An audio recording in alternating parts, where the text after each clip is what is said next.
Yeah, good evening, folks. Jim Saleam from Australia First Party.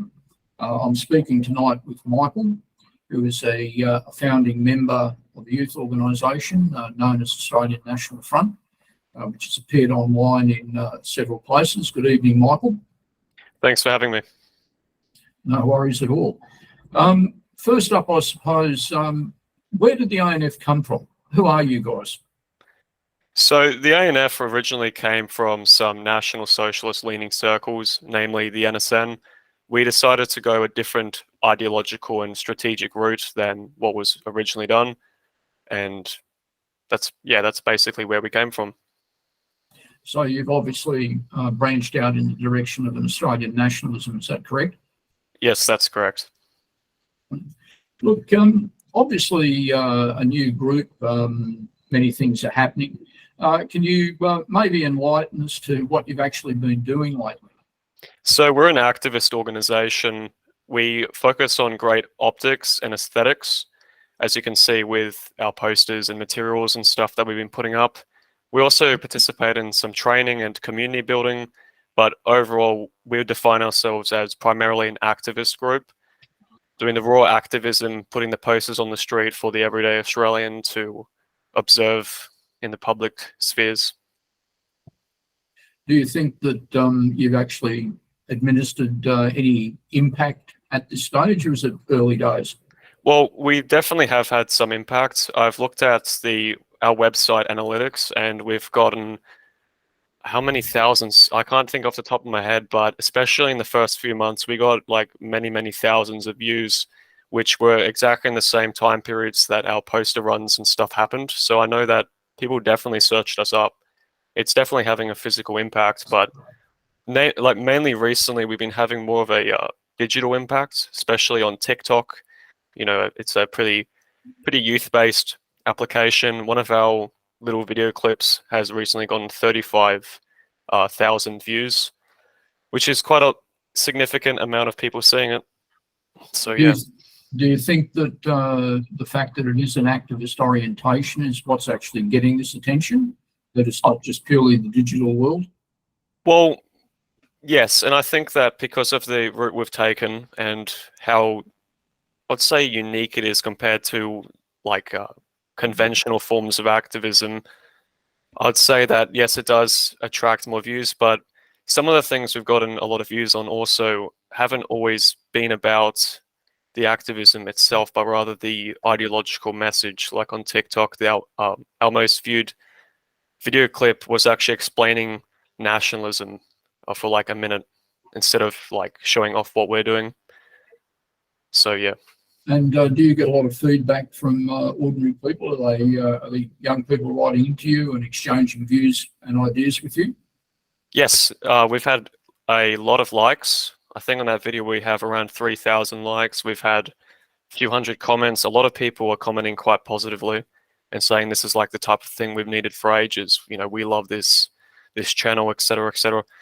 We've also had a pretty massive surge in recruits, you know, email applicants around the age group of, well, 16 to 13. However, we've had to actually decline active membership for that age range for a lot of different reasons, like we don't want to groom them, Yes. you know, like legal reasons, optics, maturity, etc. However, that doesn't mean they can't support us. No, it certainly doesn't. And do you find that any of this, obviously at that particular age bracket, 13 to 16, you're looking at high school students, maybe TAFE students at the outside. Do you think that there's actually a market in schools? Do you think school kids are listening? Yeah, they are, and I'm fully certain that there is a growing attitude throughout the youth in that regards. So we've had a lot of applicants, and most of them from high school. They say they're quite, the way that I can interpret it, they're quite atomized. They don't have many people to talk to, and as soon as they see like something such as ANF pop up, they're like, oh well, this is cool. This is what I've been waiting for ages. It's something that's organized. It's, you know, people coordinating. It's you know, nationalistic. That actually raises an interesting point, which we can obviously go into now. It's always said, you know, that there's an incredible anti-Australian bias in education along various roads. That Australian history doesn't exist unless it's interpretable as imperial with a pseudo-Aboriginal background to that, and then multi-culti. But if a lot of young folk are writing in and saying good work, that means that they're actually trying to embrace their Australian identity. Well, I think the harder the establishment pushes, the more you get like a polarity between the results in the youth. Like you have people who are, you know, full-blown Marxist types, and then you have the others which are turning more nationalist, or even further like National Socialist. Like, you know, the principle for every action, there's an equal and opposite reaction. Of course. Well, that's pretty much it. So it could be, therefore, that the establishment, to use a phrase actually that the Marxists love so much, has created its own gravediggers. Yeah, that's putting it pretty perfectly. Well, Karl Marx said that we can't blame him for everything. But I think if it is a surge in youth interest, then it would only be a matter of time before there would be some official opposition to that. Are you aware that that would be the case? And if so, have you folks discussed it? Are you talking about, wait, as in an opposition to our influence? Yes. Or Yes, some possible counteraction in schools or other places to deal with. And I'll use the neutral term to a propaganda, which is actually reaching out to people to change their minds, saying it's okay to be an Australian, it's okay to be an Australian, perhaps have a European background, and that obviously that can't be permitted without challenge, can it? yeah, well, I do think there could be a degree of backlash. However, I don't think it'd come solely from that specific outlet. It'd come from a variety of different angles. Because they don't, it wouldn't be a school teachers, you know, have found out about this evil nationalist group. It wouldn't be like that. It'd just be kind of like, I would say, conventional government harassment that's been done to similar groups. However, I do think that because of the optics we've chosen and the aesthetics, it won't be as easy to target us as you would with some other more extreme groups that are around that don't exactly care about those things as much. Yeah, I can certainly see that. I think that obviously a constructive politics that does reach out in schools or unemployment queues or somewhere else can only deeply frustrate and annoy those forces that want to challenge. I suppose in the end you will be challenged. Not that that's a bad thing, but I assume that you're fully aware that you will be challenged. Well, our initial objective was to just try to make an impact throughout Australians in general. It wasn't to specifically target the youth in a propaganda sense or anything. So it's just a kind of extra effect or extra impact that has come alongside other impacts. And because we're, you know, actively saying we're not actually allowing anyone from those age groups in, it won't be that easy for them to say, oh, well, you know, they're targeting the youth and stuff. We're not even recruiting them. So it's like, it's affecting them, I would say, like with their worldview. However, in terms of like active, like involvement and stuff, it's not.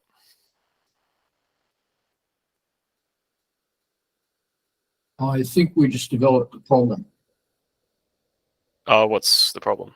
Hang on, I think we might have lost sound. No, we're back. Oh, okay. I thought we might have lost sound. Sorry, I didn't mean to cut you off. Proceed, please. Well, yeah, what I was saying is I would say we're having a pretty significant impact by using applications like TikTok and stuff. However, as I just said, it's not in a direct like involvement sense. It's more in a kind of ideological, a philosophical way. And we've only just started our TikTok endeavors, if you want to call it that. And we've gotten probably a total of 50K views throughout mainly Australia, because that's what we've tagged, but it's also people all over the world as well. So, yeah. Do you think that most people who call themselves Australian nationalists would see your initiative positively? I do. Do you think that it's being perceived in the right way, that it is a fresh initiative? Yeah, I'd think so. I'd say, unless if they've had their perception of it tainted by people who don't like nationalism or, things of that nature, I'd say that kind of like the default reaction would be, oh, this is a pretty cool group. However, then there's others who'd be suspicious of it, like, oh, a group with aesthetics like this must be run by feds or something like that.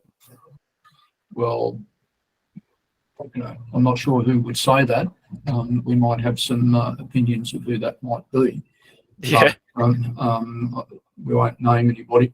I would take the view that probably most Australian nationalist groups and organisations would certainly support the ANF's effort. Have you, without giving any details, and obviously it's inappropriate to, but have you reached out to other recognised Australian nationalists and said, we're here on the scene and please talk to us? It's actually been the other way around. We haven't really needed to because we've gotten quite a lot of, because of our outreach, it's kind of just happened naturally that certain groups have discovered us coincidentally. So yes, it is quite eventful. Like there are definitely groups reaching out to us. I can confirm that. That is good. I was going to raise an obvious point that there is a enormous amount of Australian nationalist ideological material.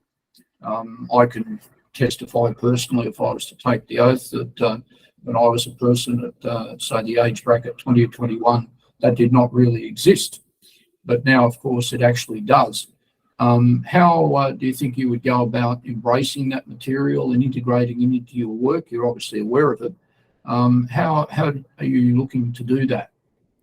Well, I'd say trying to take the essence, the key points out of it and modernizing it as such. For example, a way you could really get it to affect, especially circles like on TikTok, is by having some pretty concise clips, maybe having quotes and stuff from it, and just basically, get the essence into a clip that thousands and thousands of people see. Because applications like that, and also Telegram, but it doesn't seem to have as much of an impact in terms of outreach as that one does.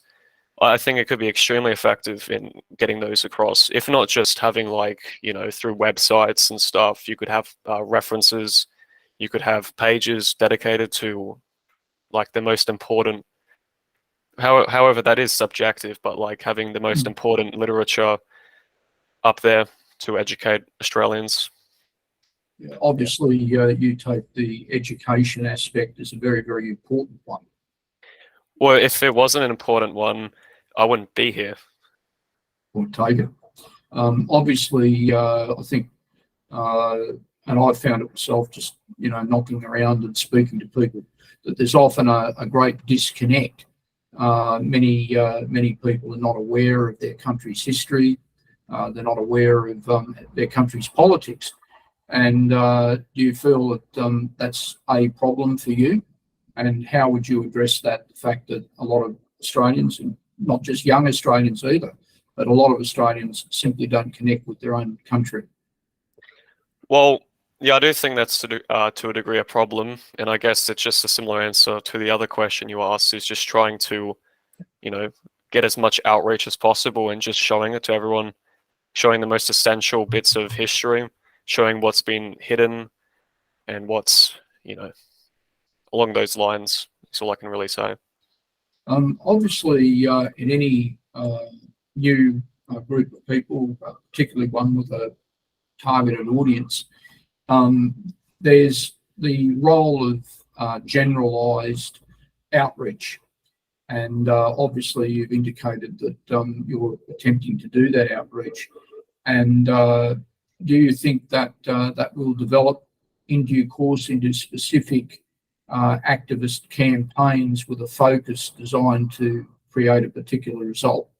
Well, yeah, because over the past few months, I'd say between January to March period, I'll explain this in another podcast I was on. We went through a bit of an experimental phase, trying different things out, trying different, poster designs and stuff, and it's kind of like throwing mud at a wall and seeing what sticks. And so we've seen what sticks, And in terms of like kind of like specializing and having specific campaigns and stuff, I do think that will definitely happen down the future. However, I don't think we're at that phase just yet.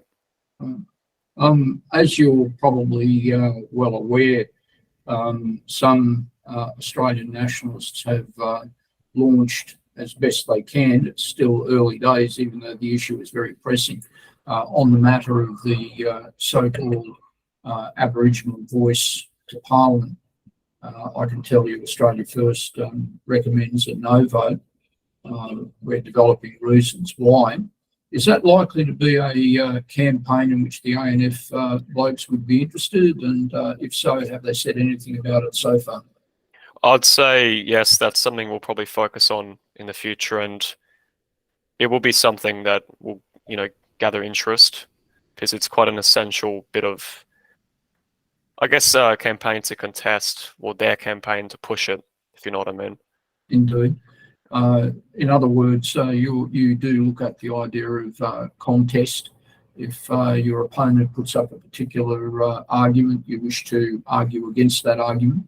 I would assume, is there any debate inside ANF, your various social media and whatnot, talking about this issue?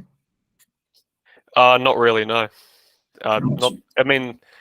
In circles in general, on like Telegram and stuff, there's definitely people talking about it, but I mean the voice, that is. Mm-hmm. But in terms of just around in general, not really. Right.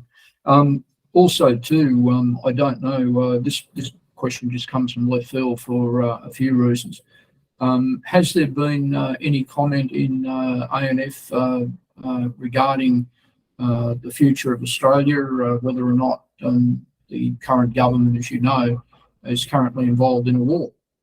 And they're attempting to use Australian military equipment and Australian resources in war in Ukraine, and they're following the NATO line and so on war. Has this issue impacted in any way on ANF or its activities yet, or is it too early for that? It's way too early. That's all I can really say. Right. Probably, as you're aware, the organisations and all that of, say, Euro-nationalism have come out opposed to NATO, opposed to the European Union, and this false concept of Westernism. It does have an interesting impact here. Do you find any of your members who might be university students come up against this conservative, pseudo-patriotic ideology that's being put out? I read some stuff last week by our ex-Prime Minister, Tony Abbott, that the very definition of Australian patriotism is to get involved in someone else's wars. I take it you haven't come up against that yet, or? No, pretty much the overall consensus is to not get involved in that. Right. Is that because you're building resources and attempting to, broaden your contacts?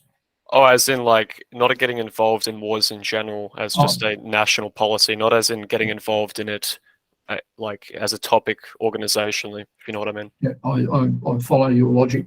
At the moment, in your workings, have you identified any key issues that you wish to float out into the community, particularly the younger community, that you feel are issues that have to be broached, have to be discussed, things that you're using as recruiting tools?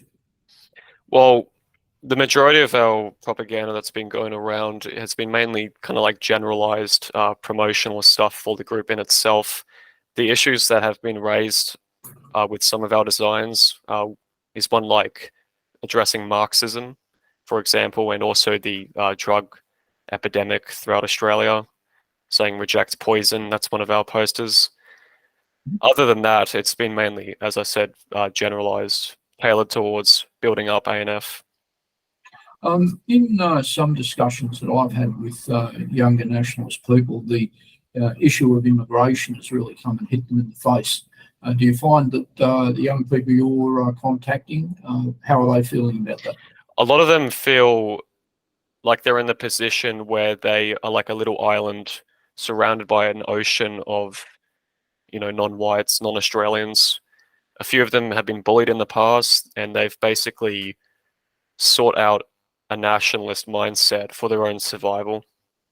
You talk about high school and similar intimidation, or just in the community? Mainly high school.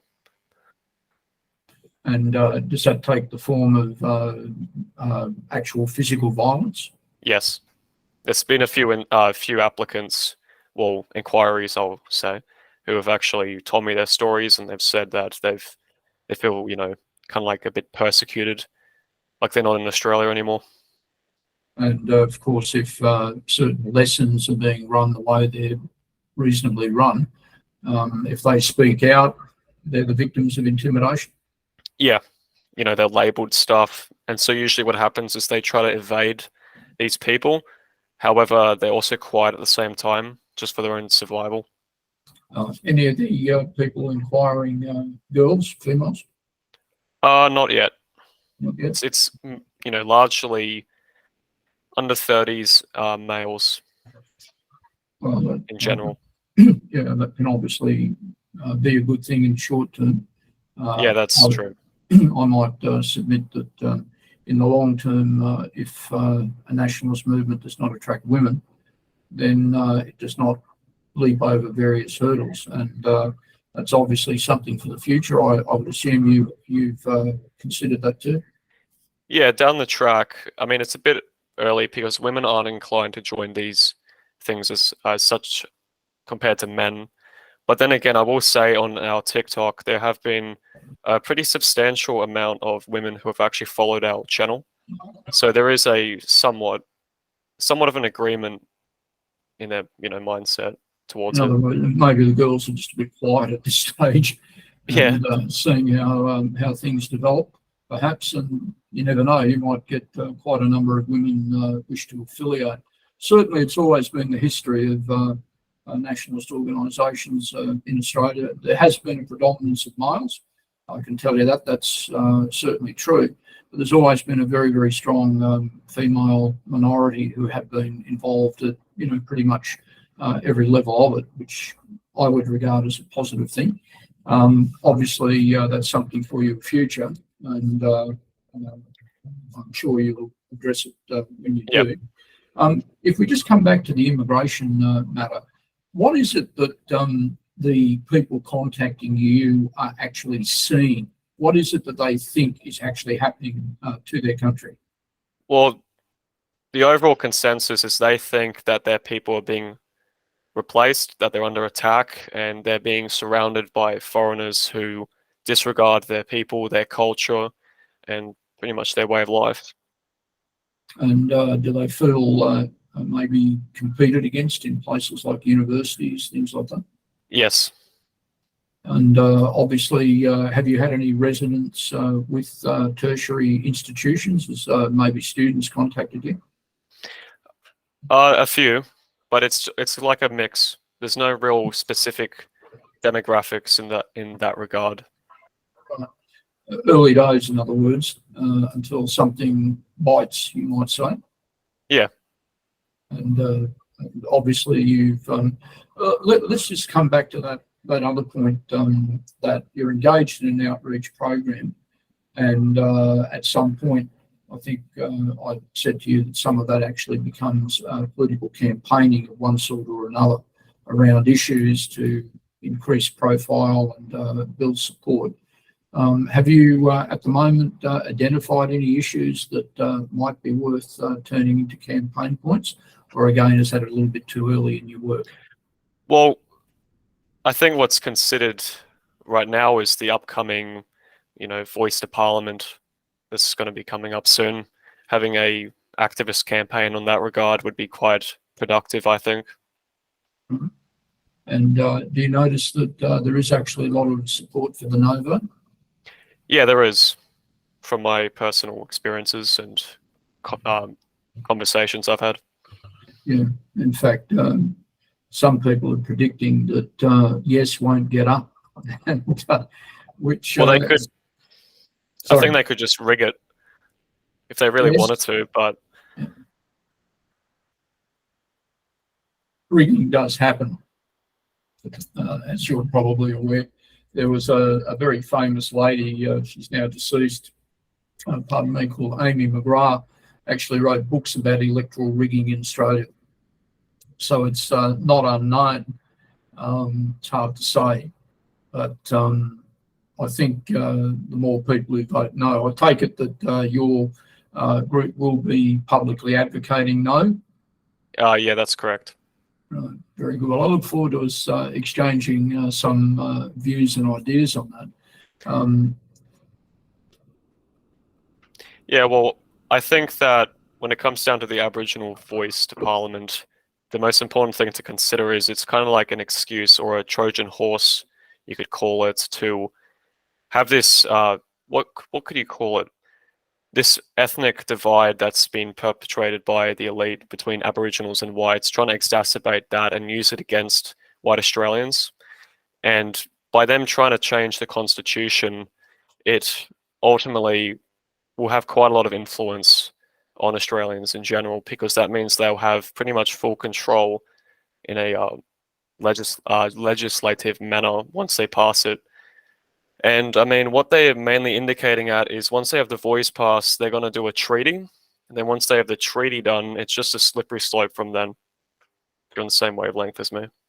Would you take the view of some nationalists that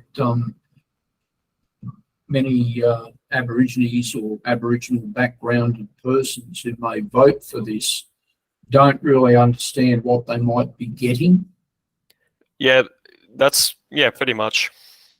Yeah, it has been pointed out that something like this could alter the actual sovereignty of the continent. In other words, a group of persons might decide to sell certain minerals or enter into certain agreements, or maybe even contract for certain foreign labour under some circumstances to do particular things. In other words, rather than protect any, and I use this phrase very, very loose, any idea of Aboriginal sovereignty, actually destroy all sovereignty. So in other words, it is a Trojan horse against everybody. Yep, and that's why they're putting such a great effort in campaigning it, is because of the overall slippery slope that it'll be. Have you followed the words of Jacinta Price? And I have a reason why I'm asking you this. It rings a bell, but I don't think so. Jacinta Price is a senator from the Northern Territory, advocates a no vote, but she's an Aboriginal backgrounded person. And she talks most of the time about the fact that Aborigines are a part of diversity, and that essentially Australia should be, and I'll have to use this phrase, one nation, to use Hanson's phrase, in which everybody is sort of the same.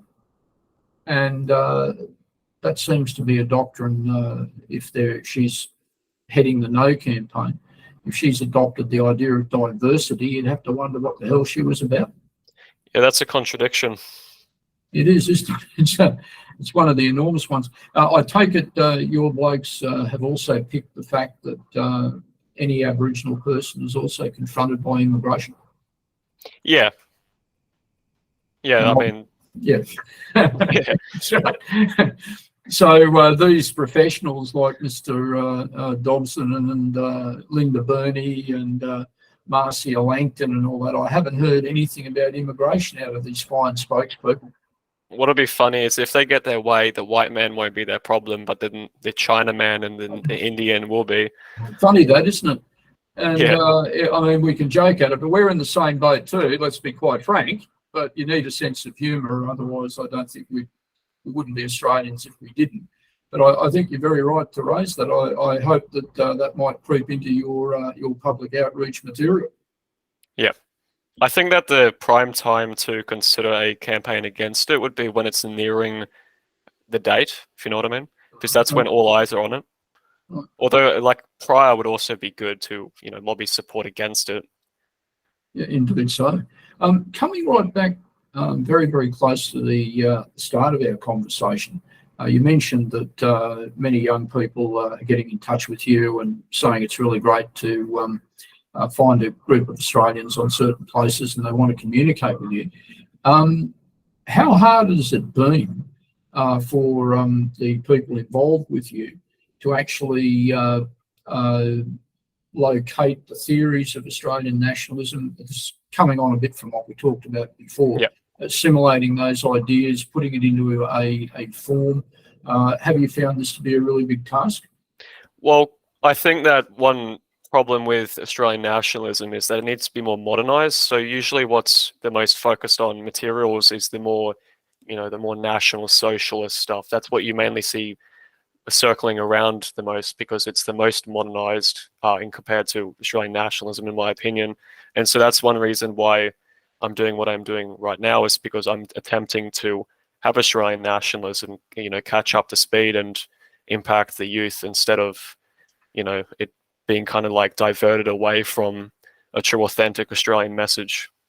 Well, it's interesting that you raised that again without naming any particular individual, but I've actually seen some people actually plagiarise the works of nationalist writers, lift names from Australia's nationalist past and try to turn them into something else.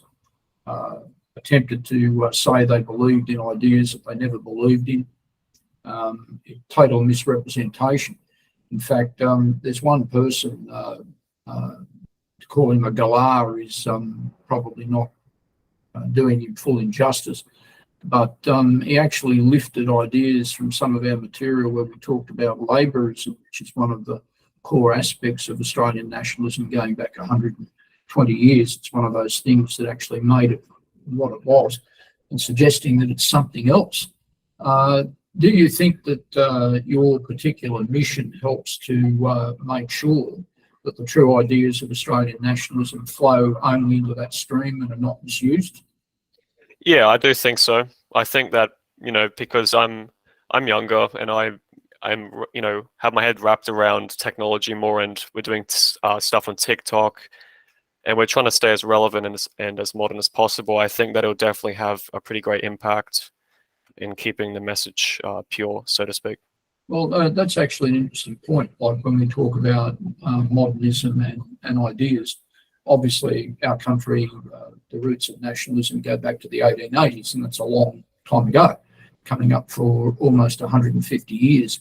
Obviously, some of the icons from that past, they don't mean exactly what they mean now, or they don't have exactly the same resonance, perhaps sometimes, that they mean now. How would you work to take a controversial icon, Ned Kelly, for argument's sake, someone who's revered by Australians for a lot of reasons. I'm not sure whether ANF would want to market him, but let's just assume we were. How would you market him? What would it be that he would actually say now? Well, let me think. I'd say that a anti-tyrannical stance, and I do think they would be able to market him quite successfully, because he's a pretty well-known figure and everyone knows what he means, and because everyone likes him, it's hard to turn that symbol, or that icon, into a bad thing. It's hard to smear it, if you know what I mean. In a good side. And I think obviously a lot of the symbols of Australian nationalism and our history, just about every aspect, usually by, I'm sure you agree, left forces, anarchist forces, all these forces are attempting to misuse even Australian icons, like even the Eureka flag I have behind me, and suggest it means other things. And so it obviously means every part of our heritage is under attack. I assume you guys take the holistic approach. It's every aspect of our heritage that's under attack. Yes. So our biology, our attitudes, our culture, our symbols, our icons, even the way, as I said to Nick Griffin recently, the British nationalist, even the way we Australians butcher the English language is unique to us. Yeah. So it's obviously everything. It's a total struggle, if you like. The globalist system is waging a total struggle against Australians. Would you agree with that concept? Yeah, I do agree. And therefore, you're saying that a total struggle has to be waged back. Yes. And yeah, I fully agree with that. I suspected you might, but I'd say that obviously as things develop with ANF on the ground, you obviously meet a lot of different people who are saying they're Australian nationalists, and some who may in fact be members of responsible and proper Aussie-oriented groups. How will you guys, what attitude will you take to those people? I take it it'd be a friendly one. What would you do? Well, there's no reason to be unfriendly because the overall nationalist scene lacks the activist touch to it, so it's not like we're competing for any turf or anything. It'd be just cooperation as it is. And obviously you'd be seeking that at every turn with every responsible group of people. As long as they're responsible. Indeed. In fact, that's something that I'll also raise with you just to the side, because as you know, there's a big campaign in the media and all that to suggest that nationalist-minded people might actually be criminally minded, or they might want to do violence or something like that. I take it you're very aware of what the media says, and just tell me what your attitude is. Well, we disavow violence and we are fully aware of what they're trying to say about us, but it's usually our opposition, such as Antifa and radical communists, who are the perpetrators of violence. Indeed, and luckily you haven't yet been the victim of that. That's always positive. Do you obviously you make it very plain to everyone who contacts you that if you get involved in this group, we are a lawful group? Yes. And I have heard from other constructive nationalists that they wish to make that very clear inside their organisations too, that we're not here to invite proscription on fake grounds. And I take it you are aware that you could be monitored by media outlets, even political police outlets, for what you say. Yeah, I'm fully aware of that, but we have to make a stand. Indeed. And therefore, as long as you are lawful in what you do, you mentioned before you put up posters. Well, that's not exactly a horrendous crime, is it? Well, it's not. No, hardly. And you, when you do that, you obviously put up those posters pretty responsibly. I think I've seen some pictures. In fact, I've even seen some. And it doesn't appear to me to be in any way placed in the wrong place or done in a way that would upset the community or anything along those lines. Well, I'm quite pleased to hear that you've seen them indirectly. Indeed. Rather, price of fame. I've seen the remains of a couple. Yeah, that's funny. Which is another matter entirely. Obviously, someone didn't exactly approve of what he or she saw. Yep. Obviously, you don't want to give the game away to anyone who is listening who may have an ulterior reason for listening. But has the group managed to expand into many different areas? Yes, we have. Obviously, different states, different cities, and so forth. Yes. Positive. However, I will say that my immediate priority is Sydney. But it's a national org, hence Australian National Front. Indeed. I'd like to just canvass a couple of other very general ideas. In the construction of any nationalist structure, however it's focused, whether it's a general one or a youth structure or some particular structure, it usually occurs that you do actually come up against certain types of opposition. And as things actually grow and more people perhaps attend events and, you might do particular street things. Have you looked at a program to ensure at that level too that your activities stay pretty tight, pretty lawful? Yeah. Could you elaborate that on any way, or is that giving away anything at this stage? Well, I'd prefer to just keep that discreet for the time being. Correct. So obviously the plan is that the group will become more vocal, more visible, and therefore be something that people can contact and have a liaison with? Yeah, it will be. I mean, it's still early days, but we've had pretty successful outreach already, which pretty much indicates that the next 6 to 12 months, it'll probably be double, triple, if not quadruple the influence. It seems to, and I know the great Percy Stevenson always used to say that you can import something occasionally from the outside, put it in the ground as fertiliser for a native plant.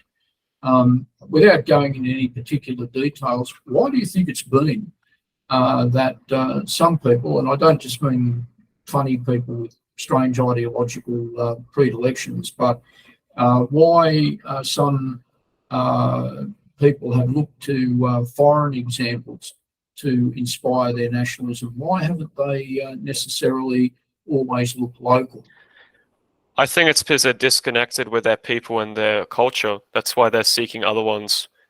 They take inspiration off of foreign figures and foreign ideologies as opposed to the one that is right in front of their face. Well, obviously, as I said, it doesn't always mean that a foreign figure is a bad person or some particular idea is not a correct one. But do you think sometimes there's a bit of a tendency to like open up your mouth and swallow it whole without thinking, well, what is this idea? Where does it fit? Can it fit? Or should it even be rejected? Yeah, I think in terms of like, the morality as such itself, there isn't always an argument. Like the people who are the foreign people and ideologies, there's no argument. However, the relevance is what's needing to be debated. Right. And do you think that debate is actually being carried on in Australian national circles? I think that with the creation of ANF, if it isn't already, it will be soon. I think, obviously, a lot of matters have been in the broader nationalist movement over a long time. Many of these things, different people have looked at something that might come from a particular country, and does this have a relevance here?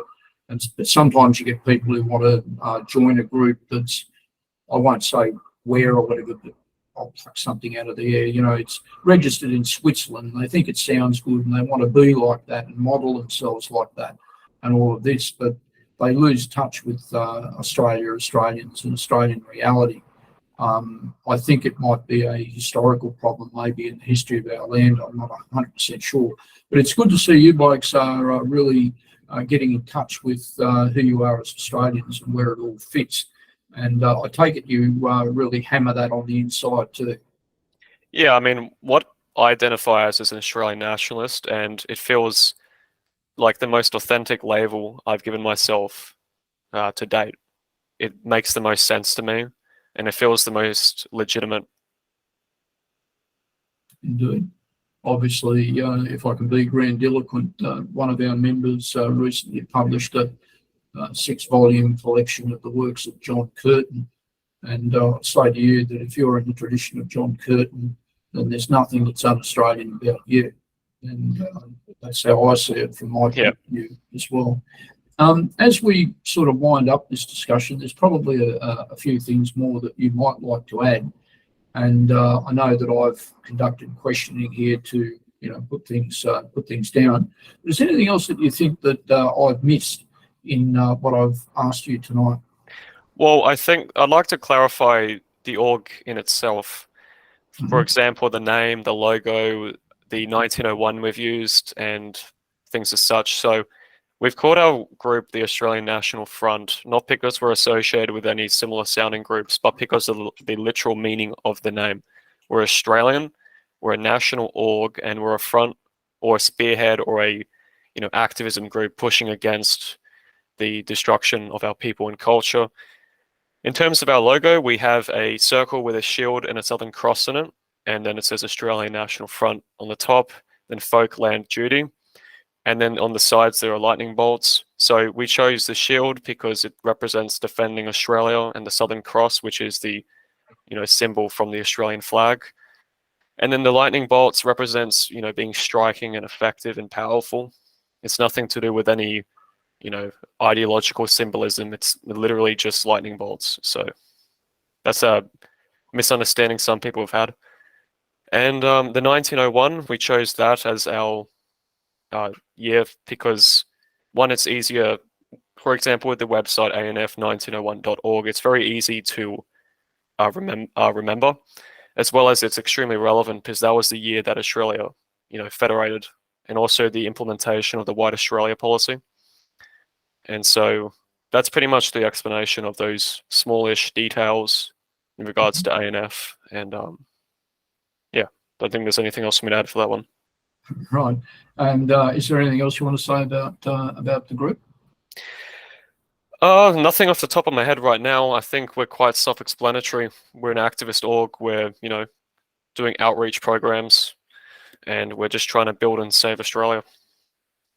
Well, in an appropriate way, I'm sure that all Australian nationalists in productive and useful groups will assist you as best we can.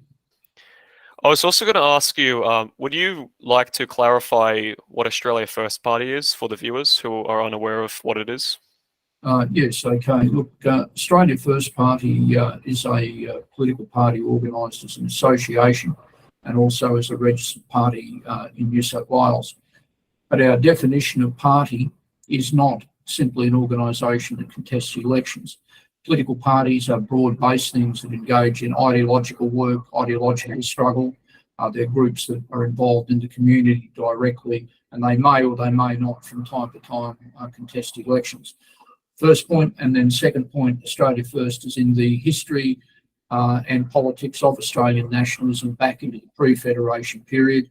And we maintain that Australian nationalism has three essential components: the literary radical nationalists who defined our identity in the 1880s, 90s, turn of the century; the labourists who set up the vision of a working man's land, of equal pay and equal justice and so on; and of course, nativism that defines our European background native to the soil.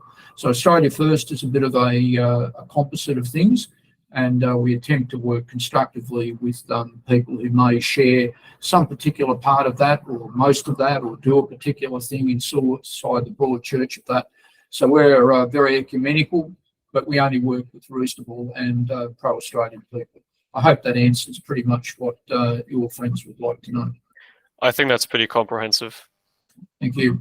Well, look, I'll wind matters up at this point. I hope we've talked appropriately, that people understand what you're about. And I reiterate that where and when we can help your work, we're very, very pleased to do so. And I hope that ANF will take anything that we may be in a position to give in the proper spirit in which it's intended. So thank you.